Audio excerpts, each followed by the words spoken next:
of waiting. My name is Erin McGurl. I'm Executive Director of the Bibliographical Society of America, and I'm so happy to welcome you all to this second session in the Essence Book Project series, The Toni-Terry Problem with Black Books, a conversation with Essence Bestsellers Virginia DeBerry and Donna Grant, moderated by Jacinta Saffold. So before we begin, I just want to remind you that this event is being recorded and that by participating, you do agree to abide by the BSA Events Code of Conduct. I'm going to put a link to that in the chat now. And today's program is co-sponsored by the Society of Fellows in Critical Bibliography and the Project on the History of Black Writing. We are so proud to support the Essence Book Project alongside our partner organizations. This event is being closed captioned by a live captioner in English with machine-generated translations of those captions in Spanish. I'm going to put a link in the chat now to the captions in Spanish.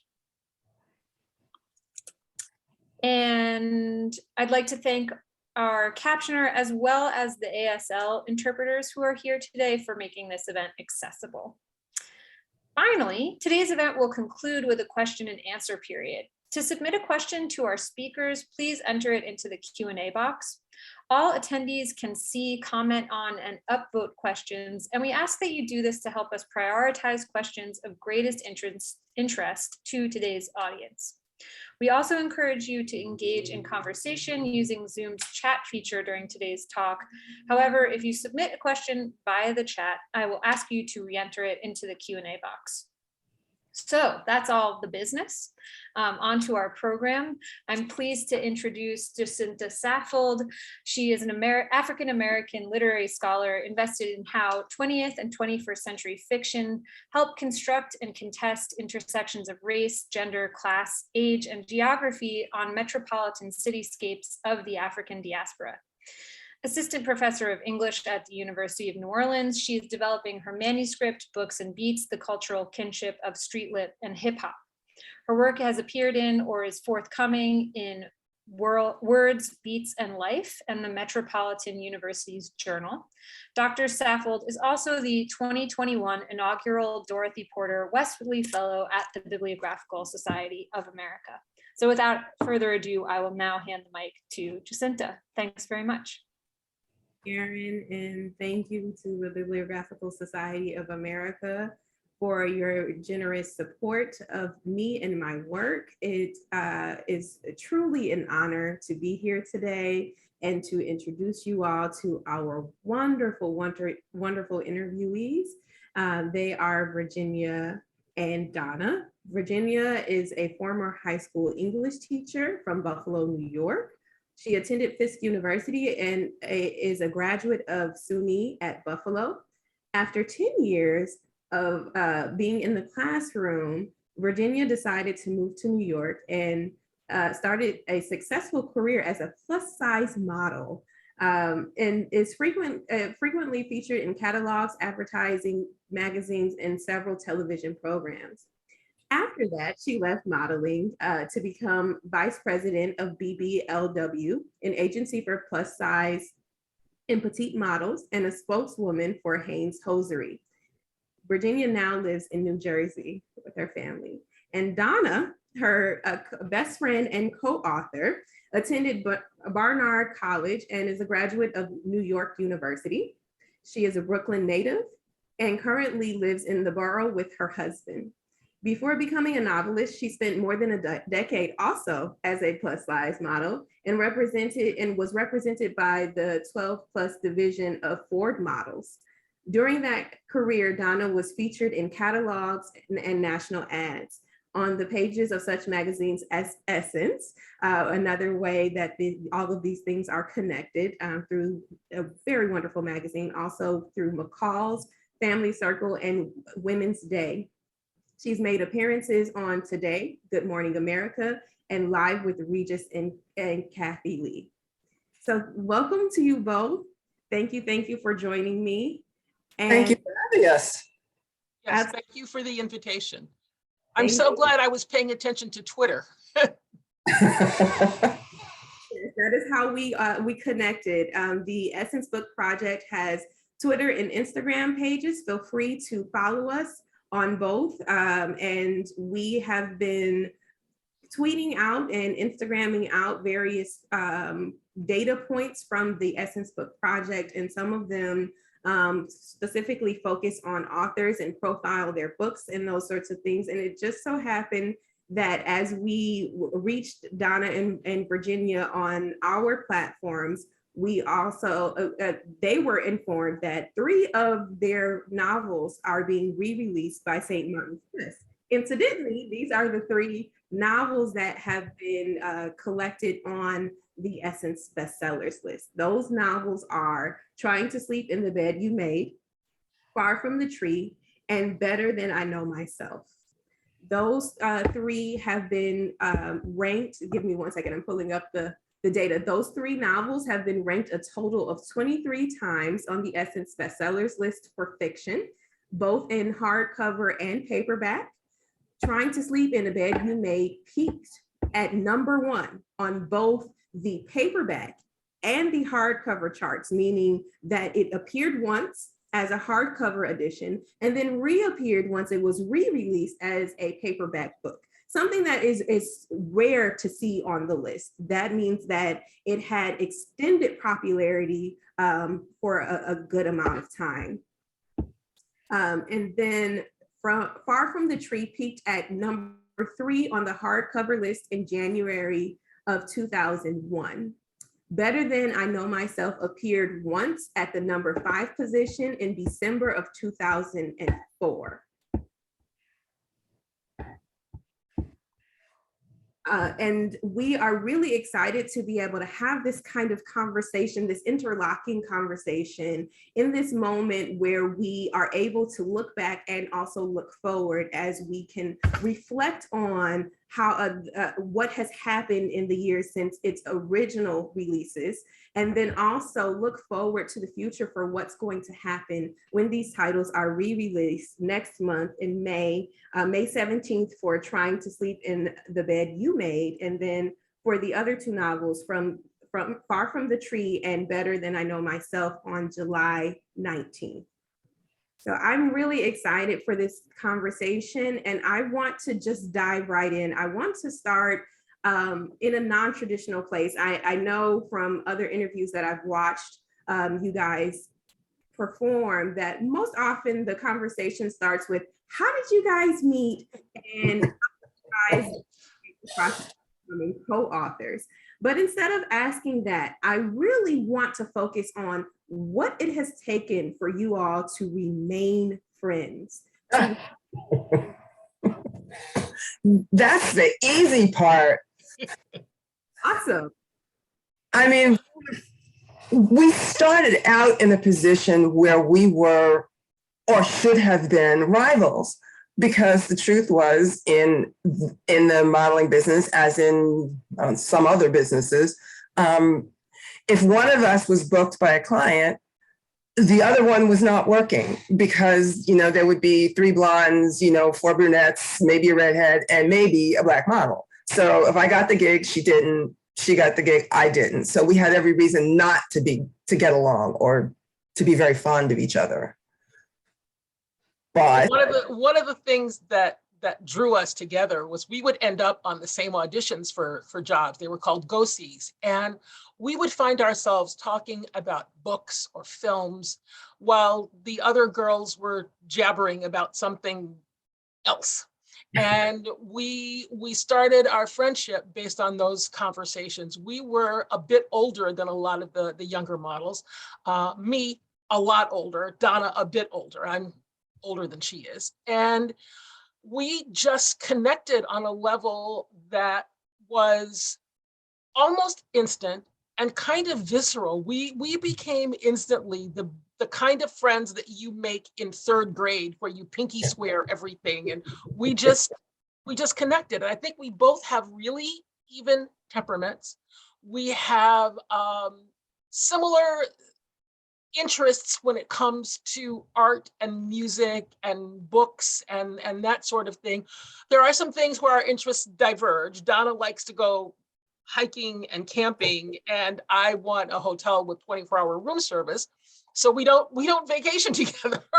But other than that, we just get along. I think that we have had one argument in the nearly 40 years of our friendship. Mhm. We're over it, whatever it was. To hear that it speaks to the testament of what you all are doing, you know, and the groundbreaking work that you all provide. I remember the first time that I came across one of your texts for digitizing the Essence Bestsellers List, and I didn't know what to do with you guys.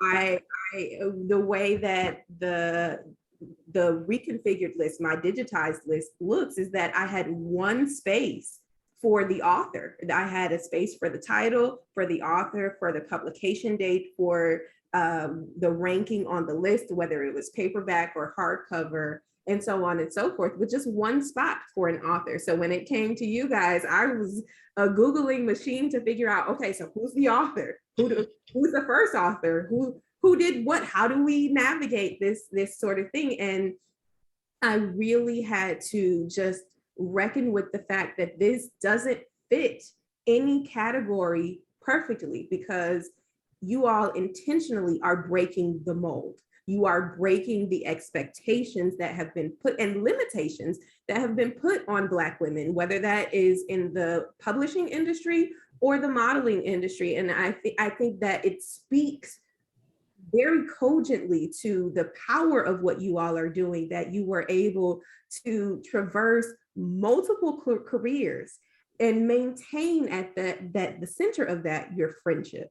And I just, it's a marvel, and I pray that more Black women encounter friendships that deep, that loving. And so you guys are a model for so many of us that are coming after you and trying to figure out how to navigate a world where the expectation is that we are in competition rather than community. Well, and that was really important for us when we were writing. It was to model that in our characters. And that doesn't mean that they got along every minute of every book. And, you know, in Trying to Sleep, there's a big, long gap, but there was also something that when they both had lived some life and come back, kind of accidentally run back into each other, that they found that their caring and that their love was really still there. I mean, that's really been more my experience than anything else. I have friends that I've known since first grade. We still get together. You know, there are people from every phase of my life that are the greatest friends, and it's such a gift. And somewhere along the line, there became this notion that Black women can't get along, or, you know, I don't even know where that comes from. I have no idea. Yes, because I grew up too with a mother who had very strong female friends. And in fact, one of my dearest friends, I like to say we were friends before we were born, because our mothers were friends in kindergarten. And so we have known each other the entire length of our 70 plus years. And we're still in communication. We don't live right near each other, but she and her husband, one of the 10 people that my husband and I got married in September. We had a tiny wedding in our living room, and she was there because I've known her my whole life, and there was no way not to include her. Female friendships are huge. I don't know how I would have survived my life without them. Yeah.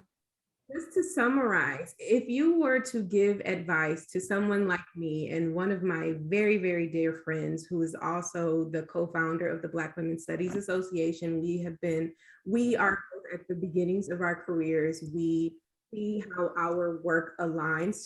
However, she's a historian where I'm an English professor.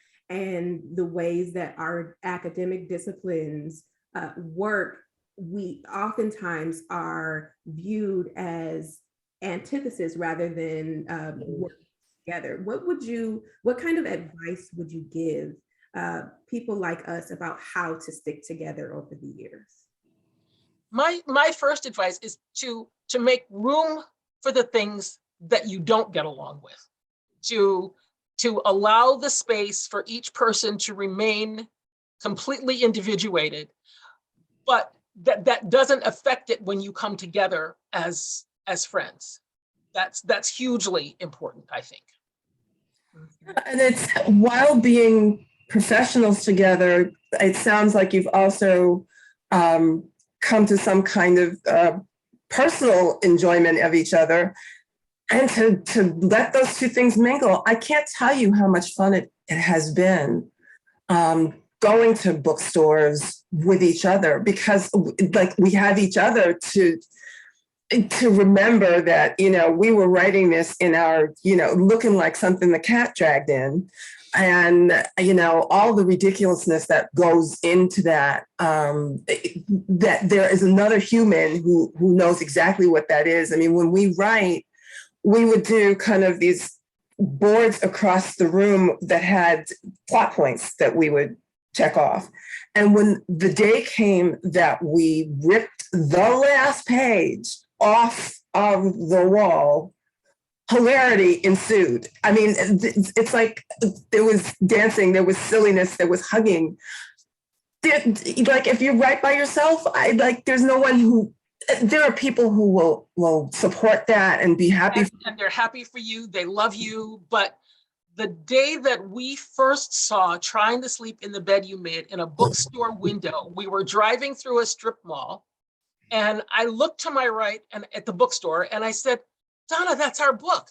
Stop the car in the middle of the roadway. We just stopped the car. Other people we jumped out, stood in front of the bookstore, hugging and jumping up and down, because that was our book in the window. And you were with somebody that knows exactly what that moment is. And, you know, it's not like your mother won't be happy for you, or your father or your husband, but at that moment, there was no one else on earth who knew what it had taken to get to that point. And to see that finished product in the bookstore was miraculous. And, you know, people drove around us, and I'm sure they thought we were crazy women. They had no idea what was going on, but that was okay. We didn't care.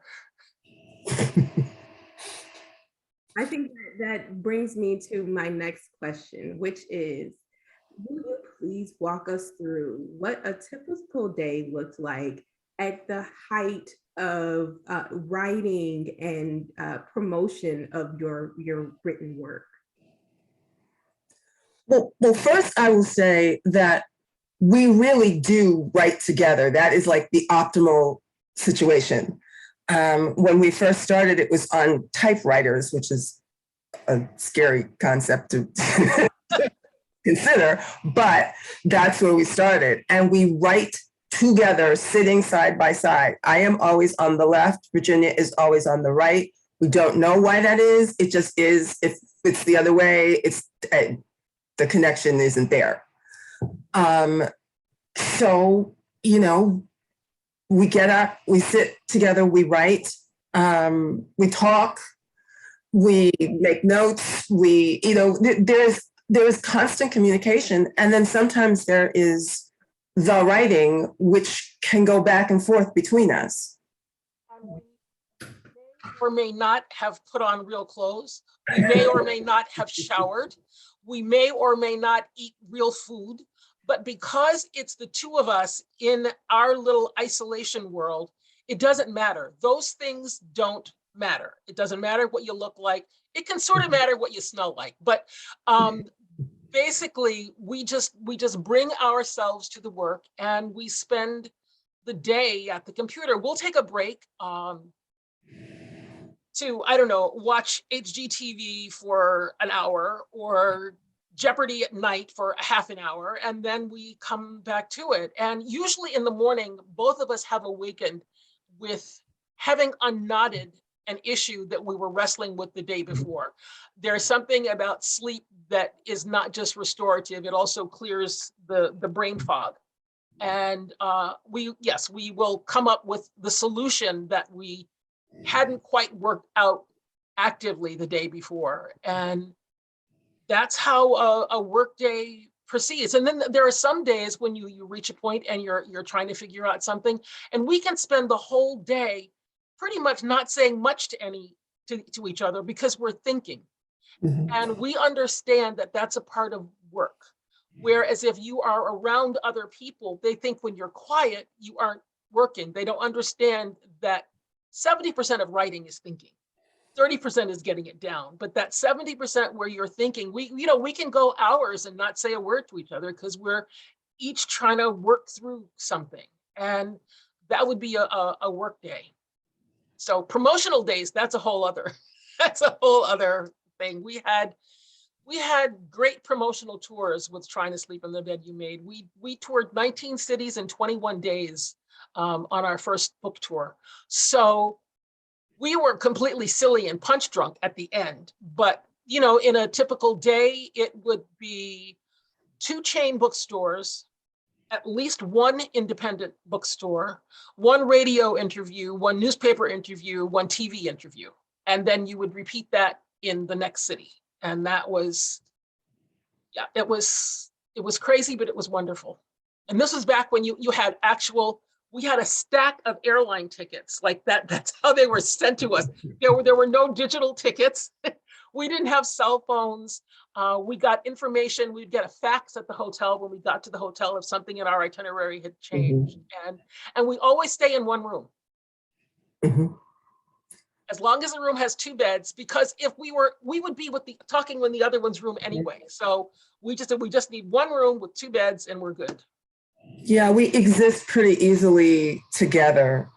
And truly, the reception of readers in bookstores, the reception from bookstore owners, particularly the independent Black bookstores, it felt instantly like you were in a place where you were appreciated, where people were glad to see you and had their arms. We hugged, we took pictures with people. Like it was just like Old Home Week. And truly, again, we're still in touch with. Yeah, it become family. It's really awesome to hear. It's really awesome to hear. When I was digitizing the Essence Bestsellers list, I was convinced that this list of names was not just a list of names. It was a ledger of a community, of a community. And I got the sense that all of you and all of your wonderful individuated splendor would come together. I remember going to Black Book Expos as a little girl. I remember watching my mom go to her book club meetings and order tons and tons of best-selling books from Janett to Ebony to Essence, whoever had little inserts for you to be able to order back and other and new releases of books and that sort of thing. And I was convinced that if there were reading communities, there had to have been a really substantial community of authors. Is that your experience, or was it more of a situation that you guys were, because you guys are co-authors, it was a different experience? No, it really was a community. And we like to call the authors that were around at the same time we were in the 90s through the early aughts, we call that our class. We're all alumni of this same class. And we all pretty much knew each other, would see each other at conferences and run into, we would leave a bookstore when someone else was coming in. And we all know each other. Yeah, and rooted for each other.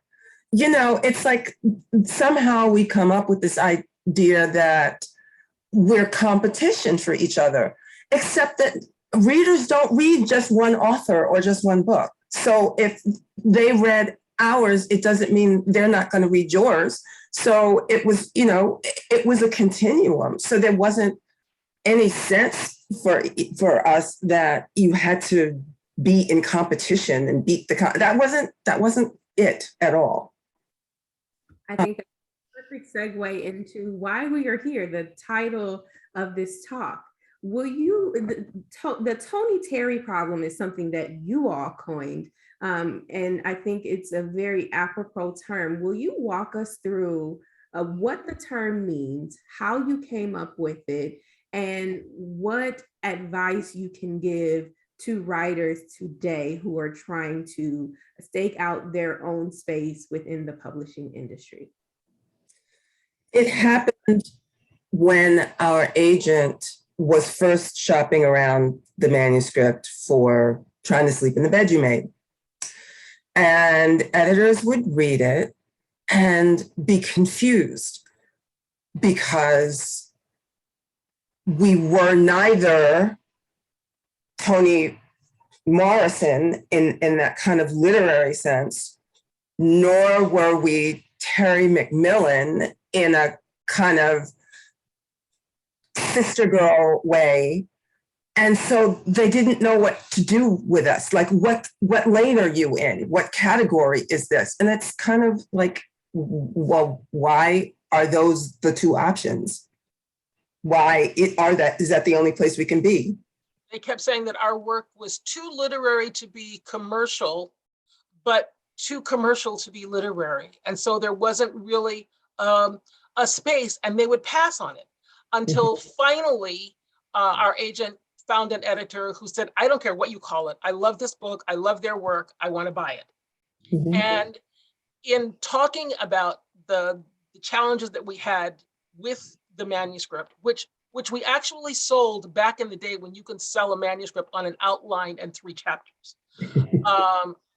Yeah, actually, yeah, we really go back a long way. But that the Toni-Terry problem is what we started calling it, because we believe that you didn't have to be one or the other, that you could create your own lane and sail right through and do what you do as long as you do it well.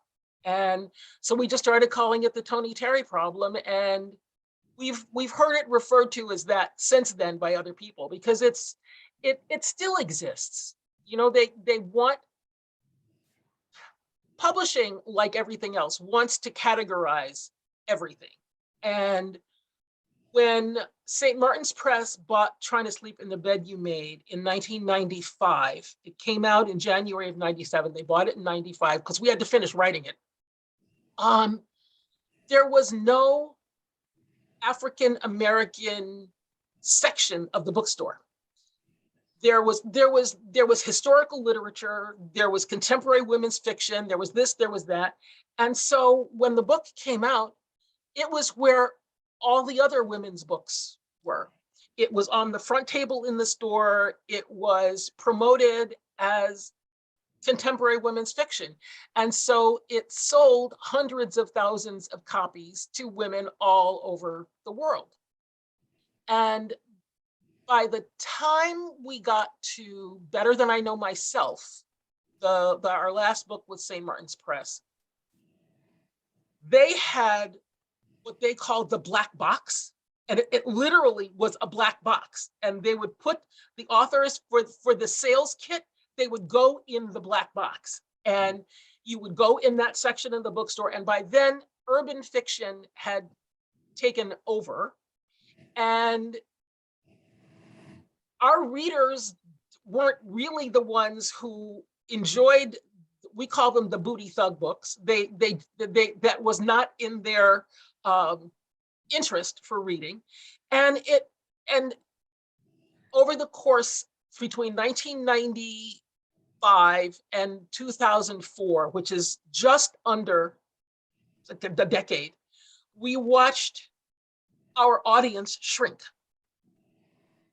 And at the same time, all the publishing houses were coming up with their Black imprints, and they were hiring Black editors. And what it really did was create a segregated environment. But people didn't think it was that. Everybody thought it was great because now we have our own, except that when the shine wore off, it became much easier to just cut that division and let those editors go and let that imprint go. And now almost none of those imprints exist anymore. So the Toni-Terry problem created a whole lot of circumstances that we're all still dealing with the ramifications of. Yeah, and it's not to mention the fact that the authors then would get pressure to be writing what the publishers perceived was making the most money. So we would get these suggestions that we make our books more urban, whatever that meant, and have more kind of racy content. And it's kind of, not everybody is reading that. And there isn't a reason why we all have to write the same book. That's the whole point, having a variety of people working, that you can find your lane and you can pick and choose and you can go from lane to lane if that's what you want to do. But we don't all need to write the same thing. It was also suggested to us during this time that, okay, if you don't want to go more urban and you don't want to add more sex, then you could write under another name and you could pretend to be white. And it was kind of mind-boggling. It's like, what? And yes, editors actually said that to us, which of course we did not do, because what does that actually say? Mm. That what does it say about our work? That if we're going to write what we write, that it's too white to be considered Black? It's like, but the characters are, it was just confusing and demoralizing and infuriating. My mind is going in 5 different places. I have so many questions I want to ask you. But I think the priority should be to ask you how you made the decisions that you made. So with having editors who are pitching very wild, in my mind, ideas about what you all should do with your work, and having your own minds about what is possible within the scope of publishing, how did you discern between what you all wanted to do and managing the expectations of publishers, of editors, of fans, and the like? Well, we managed it for 7 books. And then we have not written any further, which is still a really hard thing. It was just kind of devastating, but it was a fight. And there is a point where, okay, I got to come out of the ring. And so that's kind of what we did. Yeah, we managed it for as long as we could. And again, we watched ourselves be more and more marginalized and promoted less well. We went from book tours with 19 cities in 21 days and first class airfare and the best hotels to picking up a rental car and a map and find the bookstore yourself. That was, and you're going to like 5 cities, 2 of which are cities that we live in. That was how we watched it change. And what I don't think publishing really got was that when they narrowed the scope, of course it reduced the numbers. So they look, by then BookScan, when we started out, there was no BookScan. There was no Amazon. But then BookScan sort of took over the world, and your BookScan numbers determined everything. And I know you've seen the article, it was the Twitter meme, what did you get paid for your work? And we literally watched our advance for our last book be less than it was for our first book. And there is a point where it's like, okay, there's certain things that you can do when you're young and you are hungry and you are enthusiastic and you believe this is what you had to do.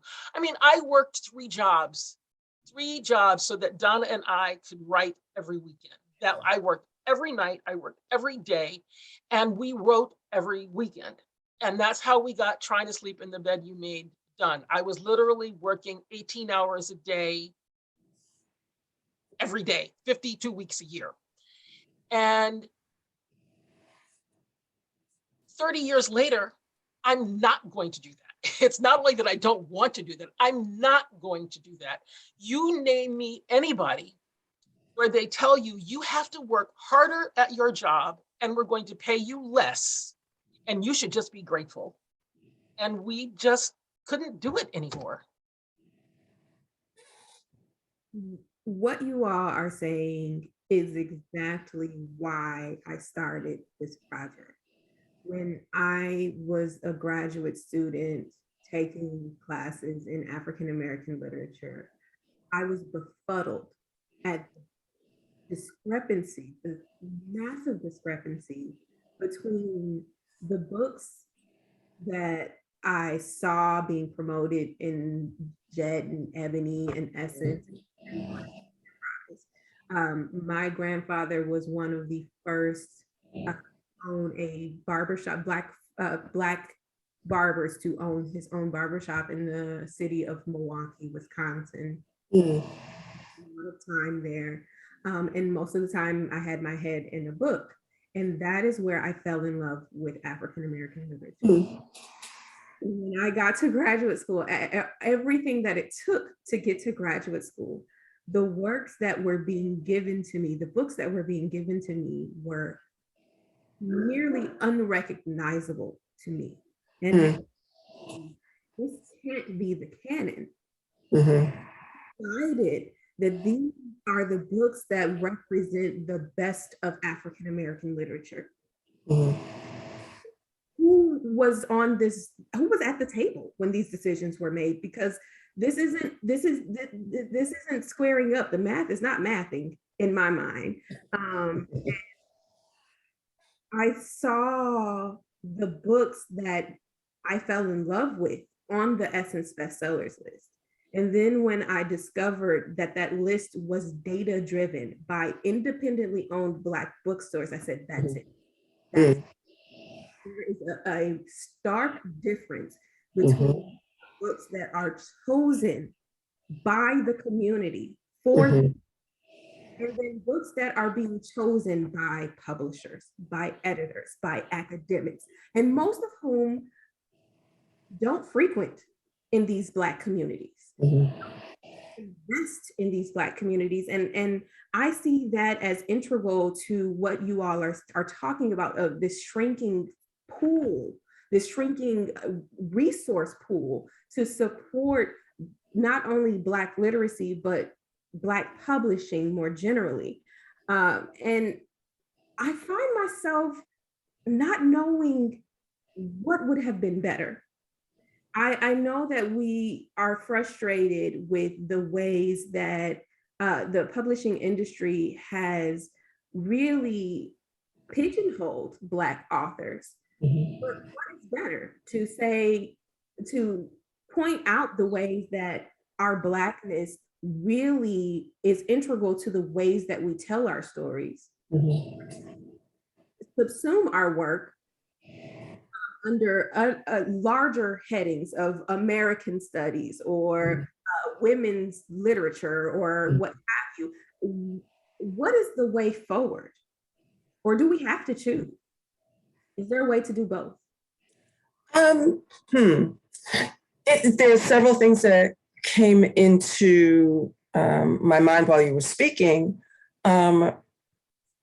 One of them was a thing that we've often said, do you read because you want to look in the mirror, or do you read because you want to look out the window? It's kind of like, okay, do you always want to see exactly, what you know reflected? Do you want to see something that is different than what you know? reflected. And I think that publishers assume that we all want to look in the mirror. Now, for good and bad, I mean, it also meant that they assumed that no one else would be reading our work. Okay, this is for them. And, there's this other stuff for other folks. And it's like, no, we always read everything before y'all. And the question is, why didn't they do that for Amy Tan? Yeah. Why didn't they decide that this should only be marketed to the Chinese community, the Chinese American community? They didn't, because Amy Tan's stories about family and mothers and daughters are kind of universal. And that they were able to understand and disseminate to a wider audience. But when it came to being, if you were Black and you wrote a book about mothers and daughters and family, you were marketed simply to Black people. And we even had letters from people who are not Black, who said, I didn't know if it was okay for me to read this book because I'm not Black. And I can't come up with the words to say how crazy that is, that someone would think that.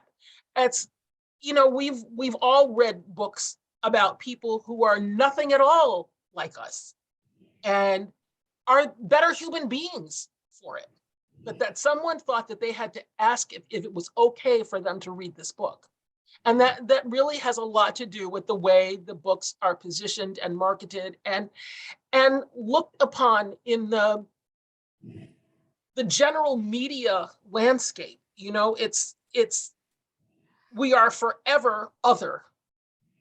And that makes it hard to assimilate and for people to understand that. And one of the things that we say when we write back to people who write us is that we really are all far more alike than we are different. And we're glad that you found something that you can identify with in our characters. And that's what books do. And publishing has done its darndest to stop that. Well, and the other thing that in terms of the way that the numbers shake out, that we've always laughed about, and I'm guessing it happens in other communities too, but that one book counts as one book. But how many readers have been on that page, those pages? It's like, you lent it to your sister and mom and, your cousin Daryl, whoever, so like 6 people have read this book. It shows up as a book. So there is that metric, and there isn't really a way to account for that, at least in terms of how publishers work with the world. Absolutely. Great. Thank you. I am still percolating with so many great questions, but I know there are questions coming from the audience as well. So I want to give Erin the chance to bring those questions into the conversation. Hi, thank you so much I've just been sitting here like furiously scribbling notes during your conversation. I will start with questions from our audience. And the first one is from Denise Dowdy. Forgive me in advance if I'm mispronouncing anyone's name. And that question is, what happened to the class of authors, which came up earlier in the conversation, just in case anyone in the audience forgot, is that class of Essence book authors who would see each other at the book fest every year. Where are those folks now? So many of them are not writing. We actually composed a list yesterday of people who were in our class, who were on the Essence Bestseller List, there are some who unfortunately are deceased, but there's a whole host of them that just aren't writing anymore. They went on to do other things because I think, like us, it was just too hard to push. Denise, we know Denise. Hi, Tabahani. It's a great book club out on the West Coast. But on the list that we have, I'm happy to say that Valerie Wilson Wesley has a new book out. So that is encouraging. But there are a lot of us who just gave up the fight. But yeah, and it doesn't mean you don't have the fight still in you somehow, but it's, Doesn't mean you don't have another book in you. Yeah. It's just that you want to be treated fairly and paid accordingly for your work. And I don't think that's beyond the pale to ask. One, can I officially ask you guys to send me that list? I would love to see it. Oh, sure. Okay. Yes. And two, I hope that there are publishers and editors hearing us today and recognizing that there is a talent pool that is being left out. There are books that are left unwritten, and that there is a great opportunity, especially in face of the vehement calls for more stories that focus on African American experiences today. I think that it's here. The resources are here if people take advantage in the right ways. I think that there could be a revival of what it felt like in the 90s and early 2000s, and with the big boom in African American publishing.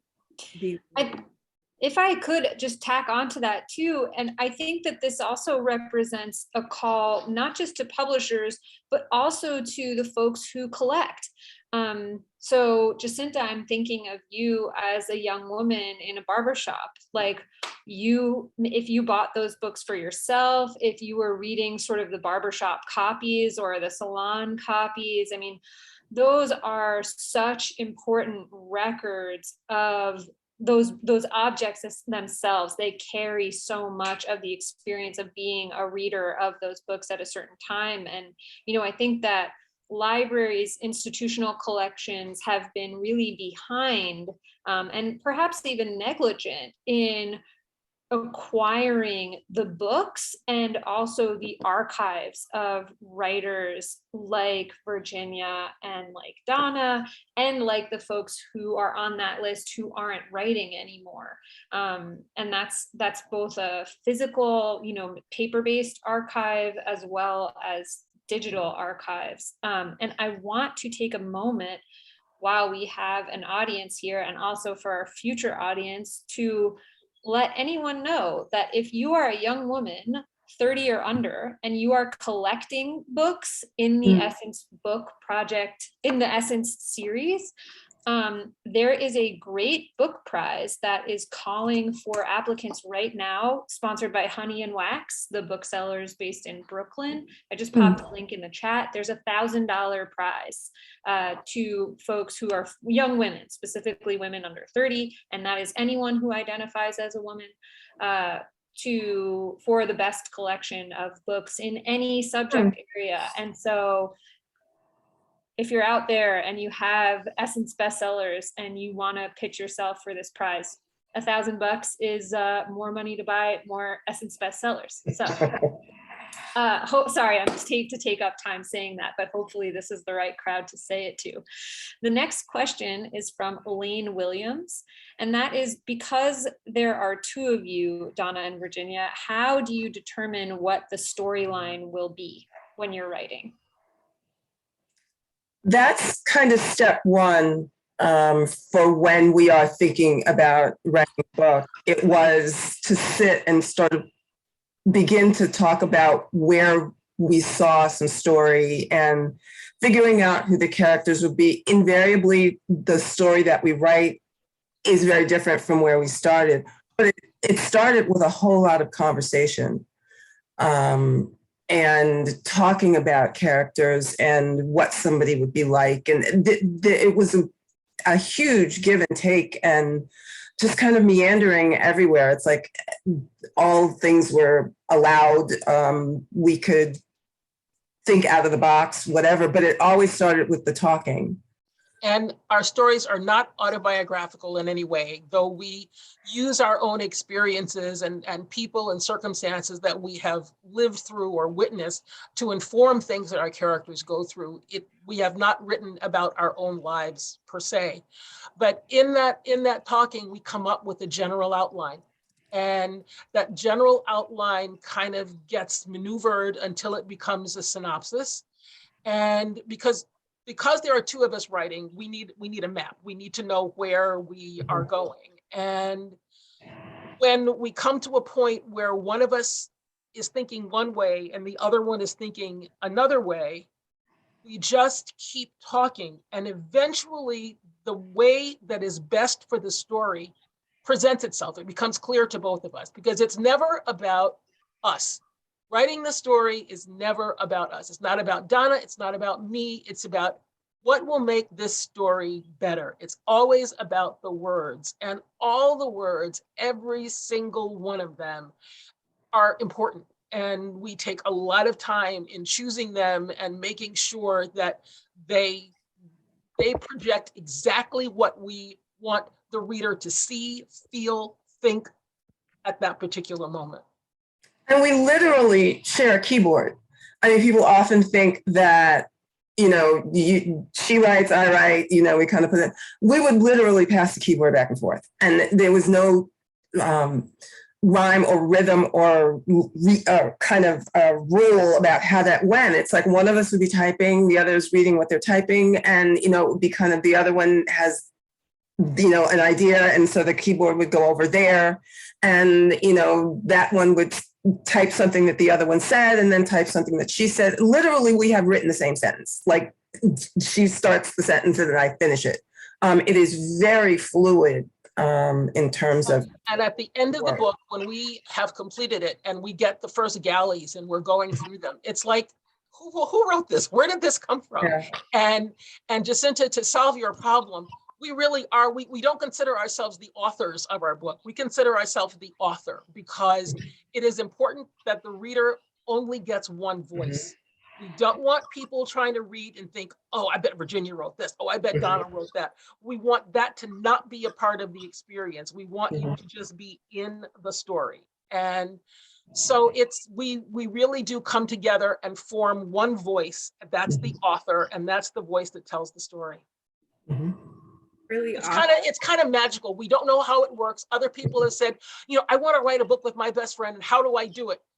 We can't tell you that this will work for anybody else. It just works for us. Well, and we've had authors say, you know, I tried to do this, and for the sake of our actually being friends and colleagues, we had to stop, you know, because they're like, that wasn't working. Like, oh, I don't know why it works. I'm just happy it does. I am grateful that it does. What you all provide is such a unique voice in the continuum of African-American literature. I often tell my students that majority of African-American literature was intentionally created to break molds. African-Americans use the word and print culture more generally since the time that we have had access to these things on this continent. Create more freedom for ourselves. Doing that, it necessarily buffs the conventions and rules that have governed the expectations around print culture. What all are doing is simply extending that legacy with what you all do, and the different ways that we can do. I'm also grateful to know that the way that I put you guys into is exactly how you view yourselves, because you were not the only to have multiple authors on the list. But when I got to you all, I decided to put you guys exactly the way that you all presented yourselves, which is together, that your names are always together in the ways that you present. Whose name first goes first is how I put it.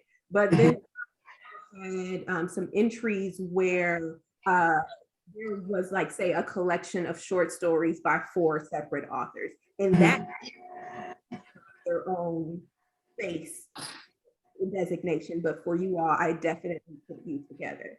And I think that leads to a really burning question for me, which is, when did you all decide that you were authors? At what moment did you realize that this is what you do? And as a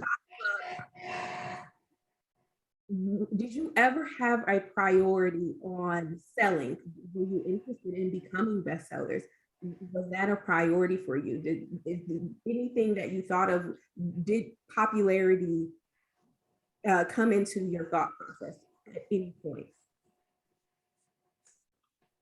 I can't say that it did. I mean, clearly we were hoping that people would find the work engaging and want to take it into your personal space, because a book is very personal. You carry it with you, you take it to bed with you, you read it one-on-one. So we were hoping that people would be willing to take us into their personal space. When did we know?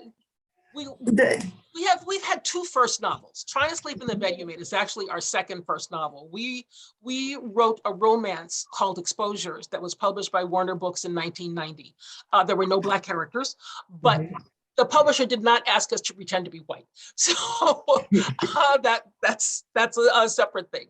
And that book sold pretty quickly. We had a literary agent who sold it in 2 weeks to Warner Books. And it was translated into Spanish and Russian and some other language. And at that point, we thought we were authors. My goodness, we have written the book, it's been sold, it's translated. And it then took us 5 more years to get a contract for the next book. Right. We were trying to find our true voice in that time. We were always like noodling with the story, trying to come up with something. And eventually we came up with the concept for Trying to Sleep in the Bed You Made. And that, and I think that once we signed that contract, I think we felt like we were going to be authors and we wanted it. Did we have any expectation that it would be a bestseller? I don't think so. But I think we hoped that this would be a way that this could be our job, that this would be a way that we could support ourselves without having to have a 9-to-5.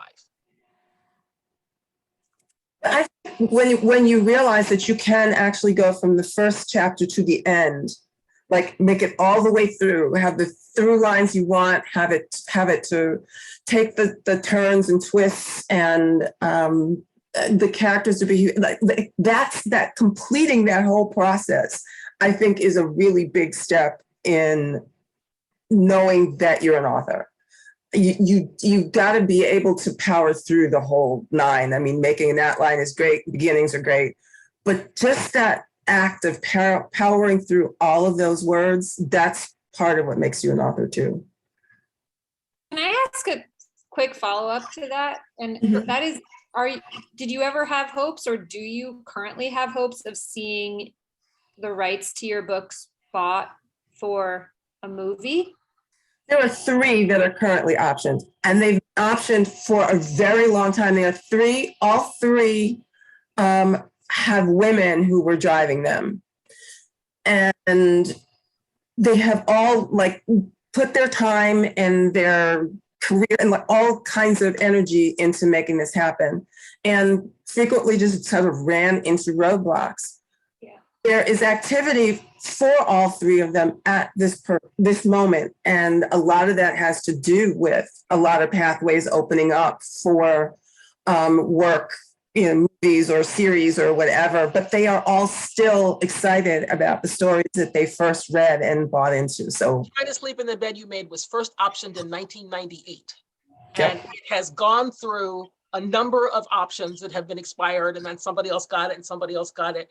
And every time we hear a story about somebody says, well, it took 25 years to get this movie made, we just sit back and think, okay, well, we'll be able to tell that story one day. but what's also very cool is that we have personal relationships with all of the people who are doing that. It wasn't like, okay, here's some money, go away. They loved the books and were interested in presenting them in a way that they felt was in keeping with the book. So we shall see. Right. For example, in the little asides, back to the early options in 1998, 1999, there was a Hollywood studio. It starts with an S and ends with a Y and only has 4 letters. But they told us that Try to Sleep in the Bed You Made was a wonderful universal story about women's friendships, and they wanted to do it with Gwyneth Paltrow and Winona Ryder. Because Serious. if it's a universal story about women's friendships, the women couldn't possibly be Black. So. And they were the hot actresses at that moment. So we were supposed to be really happy about that. And it's like, you missed something really important. Bye. And yeah, we just couldn't do it. You know, it would have been a really nice check, but we just couldn't do it. Well, those contracts that give the original story owners the ability to say no. Yes. I'm glad that you had that option. Yes. Yeah. Because that's definitely not that movie. No. Yeah. And I can't wait to see the movies when they. We can't wait either. We do have another question from the audience, and I'd love to ask that. It's from someone called Footsteps to Follow, and it is: the self-publishing landscape continues to improve, creating more and more opportunities for authors to manage their own paths through the process. Is that a pathway for African American authors? And Colleen Barrett added that she was just thinking about just this in the context of Sanderson's recent wildly successful Kickstarter. It's all become much more available as an option. It absolutely has. You know, it used to be that there were vanity presses and, you know, you would pay them to print your book and they never really went anywhere and there was no way for you to sell them. Well, there are ways for you to get work out there. So I think it's an avenue that's absolutely available and some people do take it. It means that you have to be kind of your own creative as well as, you know, kind of running the business side of it. And some people are better at that than others. But readers can be found and sometimes books get picked up. That's what was happening a lot too, that they would find authors who sold a lot self-pubbed and then some publisher would offer them some money and, you know, they would publish it that way. So yeah, it is possible. It's not easy, but it is an option. And, you know, the technology has made all of that so much more available to all of us. The side of that is that with self-publishing, there's not really a gatekeeper. So there is no one to actually, and not to talk about whether something is worthy or not worthy, whether something is actually well-written or not well-written, without an editor, without an agent, without somebody in there helping to, a lot of people have ideas and think they can write a book. Everybody can't write a book, but self-publishing has allowed many people to think that they can, and they do. Yeah, and either they find an audience or not. You know, it's kind of, the marketplace is there, see what happens. But I would argue that this kind of evolution of digital technology that has allowed for electronic books, that has allowed for a far more independent publishing, especially with the advent of micro publishing. I'm thinking about Kinko's. I've talked to a number of Essence Bestsellers that were independent first before they those under a larger imprint. Mm-hmm. A number of them would use, you know, they would go to Kinko's and run off their copies of those things. But I do wonder in what way, and that was the impetus of trying to capture this kind of literary landscape that in Bookscan, that didn't get subsumed original Amazon algorithm for determining which books were most popular, and those books didn't have scan codes, were not being sold on Amazon. They were sold in street, right. The trunks of cars and these sorts of things. And on the one hand, I see the ways that it opened up the possibility of the kinds of books Black authors were being funded to create, but it also greatly saturated the market to the point where it was very difficult to know what quality of text you were getting. walked into a bookstore or a library and you pulled a book out of the African American literature section. That's something that I don't know how we navigate today. How do we have standards for the kinds of text being written, giving enough freedom for people to determine what the books are about? I don't know that I have an answer for that. I don't. There are things that I'm not in love with that people bought a lot of. Okay, that's fine. And I suppose if we were going to err on any particular side, I would rather err on there being an open marketplace than a closed marketplace. But I also don't want the wider distributed marketplace to say, oh, we're just not going to deal with that segment anymore because, they're doing their own thing. And so we don't have to be bothered with that anymore. So what's the balance? Not sure. There are pluses and minuses. Absolutely. I completely agree. I think I tell my students, the internet made publishing the Wild Wild West, especially for minority communities that intentionally, like I said earlier, are already attempting to break molds. And it's one thing to intentionally break a mold. It's another thing to break a mold and you don't know that it exists. This kind of dichotomy between the two, and I just find myself being ripped in two different directions most often, and I appreciate that this is something that is also on your minds as well. I want to leave with one last question to you both, which is, when you all became Essence bestselling authors, did that do anything for you? Did that change anything? Did that open any doors for you? Did it close any doors for you? And also, did you notice a difference when you all became New York Times bestsellers? Well, I think being an Essence bestseller opened a lot of doors. It opened a lot of doors. And this was during the time when the American Booksellers Association, when the ABA had a Black caucus. They had a separate group within the ABA that was African-American bookstore owners.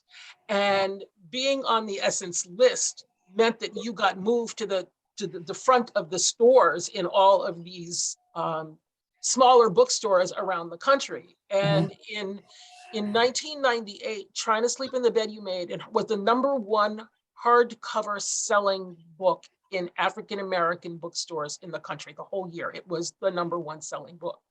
And a lot of that has to do with the Essence bestseller list. So it really made a difference. And I think the New York Times list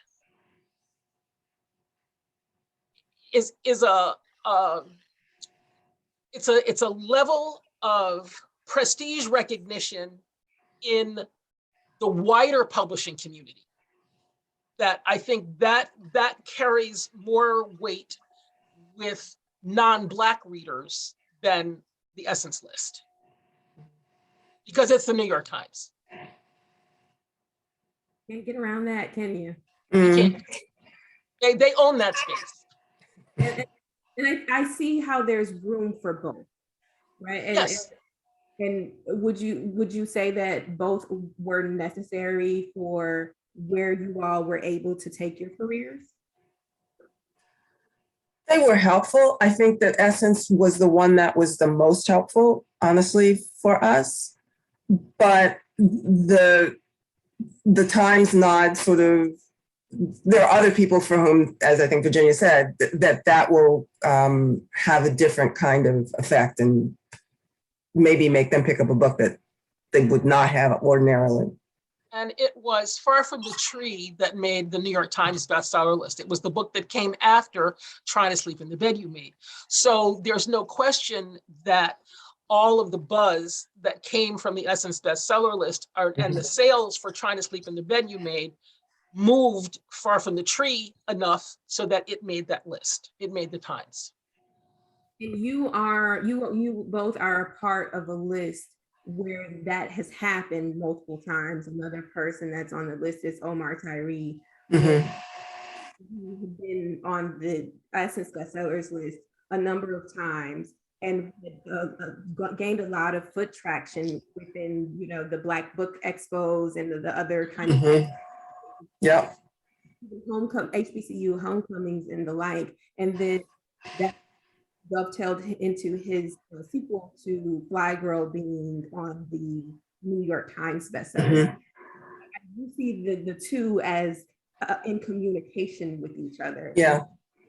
Where it's, you master the Essence list and then it spills over into the large. Would you all say that is what it felt like on the ground to experience it in real time, or were you even paying attention to these sorts of things? How much did it factor into the kind of day-to-day decisions that you were making when you were promoting your work? We knew they were there, but I don't know of anybody, maybe I'm wrong, but I don't know of anybody who made the Times list before they made the Essence list. It didn't happen the other way around. It was the Essence list first, and then it was the Times list. And actually, our literary agent called us to tell us we were going to make the New York Times bestseller list. No one called us to tell us we were going to make the Essence bestseller list. So it's picked up the magazine and there it was. Started laughing and hugging each other.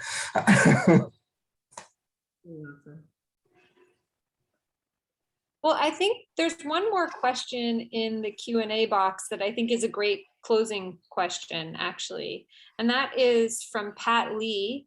Are you working on individual projects? And if so, does going solo create any issue with your publisher when you've established yourselves as a team? We have 3 minutes left, so I think hopefully that's enough time to get to that for both of you. Well, in the 3 minutes, I wanted to say hey to Deborah Owsley, who it's like the chat comes, like I see a name periodically that I've been meaning to wave. So, and she, I think, has mentioned Black Expressions, which was a book club, the Book of the Month club, that was really important for getting a lot of that material out there. And that is absolutely correct. And where were we? Donna is working on some children's books. Yes, I am. I'm not working on anything. I have some ideas, but I'm not working on anything at the moment. Yeah. Nothing literary. And Donna has some children's books that she's been working on. That I'm actively working to get published. That's really awesome. And is that an issue for you, having being on your own now, having been established as a part of a team in the past? Think so. I don't think anybody is really concerned about that at this point. It really is just kind of making connection. Such a different world. Yeah, and this is an arena for sure where I wasn't before, but it was something that I always wanted to do. And I thought, okay, I'm just going to do this instead of kind of thinking I want to.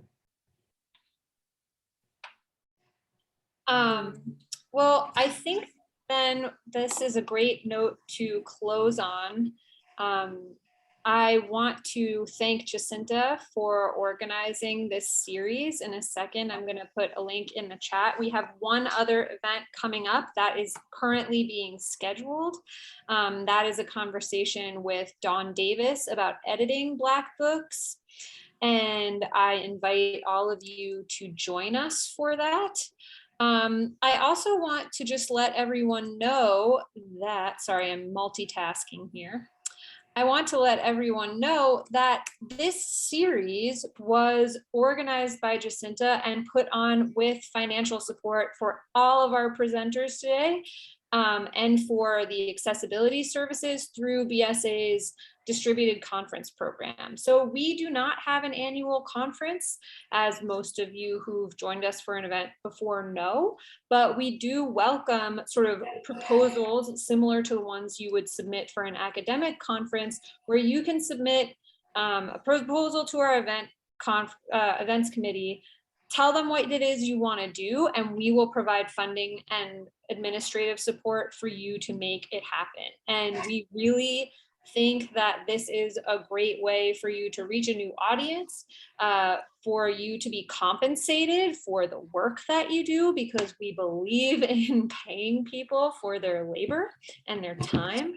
And so I will put a link to that in the chat now, and you can learn more about how to propose an event and so forth on our website. So I invite you to do that. And I will now turn it over to Jacinta for a final farewell. Thank you, thank you, thank you to both of you, Donna and Virginia. Wow. It has been a delight to have this conversation with you this afternoon. I know that this is one of many conversations as we continue forward, and I root you on to the republishing of your books and new books for you, Donna, and all of the new things that are coming into the future. And thank you, Erin, on behalf of BSA, and thank you to the Society of Fellows in Critical Bibliography for supporting my work, for saying yes. This is a very critical conversation that will be continuing with our next conversation with Don Davis, but I'm hoping that this will become a larger conversation within the publishing industry. So thank you all for attending, and thank you all for supporting my work and for Virginia and Donna's work. Did you all have anything that you wanted to say before we say farewell? Just thank you so much for inviting us to be a part of this. We are glad that you allowed us to put in our 2 cents. And we look forward to your continued work and continued conversations, both on screen and in real life. So thank you. Thank you. Thank you so much, everyone. Looking forward to seeing you next time. Take good care. Thank you. Bye-bye. Bye. Bye.